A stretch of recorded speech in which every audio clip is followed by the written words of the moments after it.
Imagine a young family, years ago, finally buying their dream farmhouse. They spend weeks fixing it up, dreaming of a fresh start. Then, one day, while adding a new fan in the attic, a handyman stops cold. He sees it, old shingles, rotting wood, a full roof, but inside the house, everything they thought they knew about their home was about to change. A hidden past was laid bare. Hello, and welcome back. I'm so grateful you're here with me today. Let's just take a moment to be grateful for the roof over our heads, and for the stories that are held within the walls of our homes. That discovery we just talked about, the hidden roof in the attic? It's not just a spooky story. It's a real-life mystery that people are still uncovering in old farmhouses all the time. You pull back some insulation, and there it is. A whole other roof, with old shingles and everything, just sitting there in the dark. It makes you wonder, was it a mistake? A secret? Well, the truth is, it was often just the smartest way to do things. You see, back in the day, especially around the 1930s, families didn't always build their big dream house all at once. They started with what they had, with what they could afford. Then, as their family grew or they saved up a little more money, they add on. And the simplest way to expand was often to just build right over what was already there. It was practical. It was resourceful. And it tells a beautiful story about building a life, piece by piece, on the foundation you already have. Today, let's uncover the truth behind these hidden roofs. So, how did they actually do it? How did they build a whole new roof on top of a house that already had one? Well, it was surprisingly simple. They didn't tear the old one off. They just built right over it. Imagine a family needs to add a new room onto the side of their house. Instead of ripping off the existing roof section, the builders would just extend the new framing straight out and over it. They build a bigger, steeper roof that would cover both the old part of the house and the new addition, all in one go. And just like that, the old roof, with its weathered shingles, gets sealed away. It becomes a permanent part of the attic, like a secret floor that no one was ever meant to walk on again. People who found this in their own homes share the most amazing stories online. One person said that in their brother's house, you can go into the new attic space and still see the original shingles from the old roof, perfectly preserved on one side. It's like a time capsule. Another person shared that when their parents added onto their 1960s house back in the 70s, they did the same thing. And it wasn't just the roof they left behind. When they put in new kitchen appliances years later, they found the original exterior siding of the house, still there on the wall, hidden behind the refrigerator. The house just grew around itself. Now, you might think, well, doesn't that make sense? Two roofs must be better than one.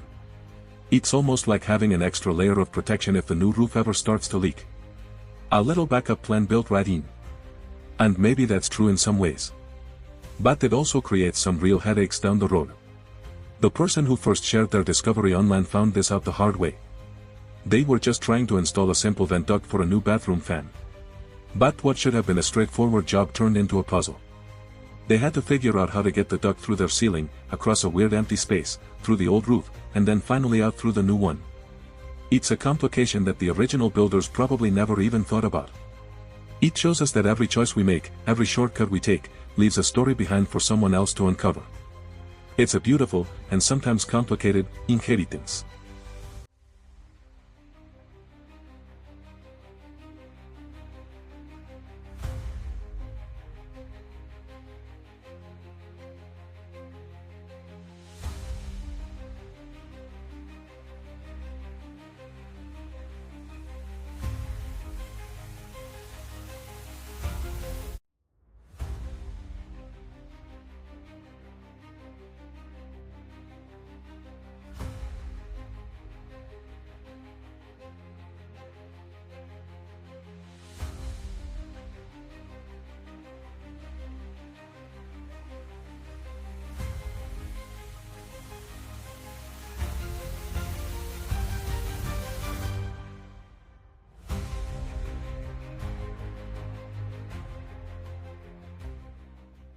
So what's the story here? Why not just tear off the old roof and do it the right way? Well, the answer really gets to the heart of the American spirit. It's about two things, being smart with your money, and building a life one step at a time. This whole practice wasn't born out of laziness. It was born out of a deep-seated tradition of starting small and growing as your family and your fortune grew. Think about it. This wasn't just happening in the 1930s. This way of thinking goes way, way back. Historians who've studied early American homes for the National Park Service found the exact same pattern with the first European settlers. They didn't arrive and build their dream homes right away. They started with a small, simple structure. Then, over the years, as the family grew or they had a good harvest, they'd add a room. A few years later, maybe another one. Their houses grew with them, little by little. One famous example is a place called the Hunter Farmhouse, which started back in the mid-1700s. For decades, it was just a simple farmhouse. But then around the year 1800, the family decided to build a huge, grand addition. The house literally evolved over a lifetime. And that's the key. For these families, a house wasn't a static object. It was a living, breathing part of their journey. So when it came time to expand, tearing things down just didn't make sense. Demolishing an old roof is a huge, expensive, and messy job. Imagine trying to get rid of a heavy stone chimney just to make room for an addition. It would have been a massive undertaking. Then the old, shingled roof. And above that, the current attic and the new roof. As you can imagine, this can create some real headaches when you're trying to do any kind of repair or installation. This kind of structure even has a name among builders. They call it an overframed roof. Sometimes the clues are a little different. Maybe you have a house with a big addition, and it has two separate attics. If you go into the attic of the new part, you might look over at one of the walls and see the shingles of the old roof, right where the new section was joined on.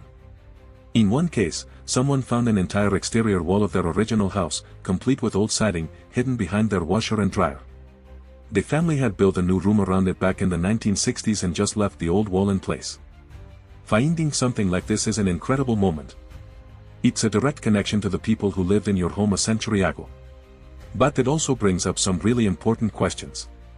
While it's a fascinating piece of history, what does it mean for the health of your house today? This is where things get a little more serious. Think about it. You have an entire extra structure sitting on top of your house.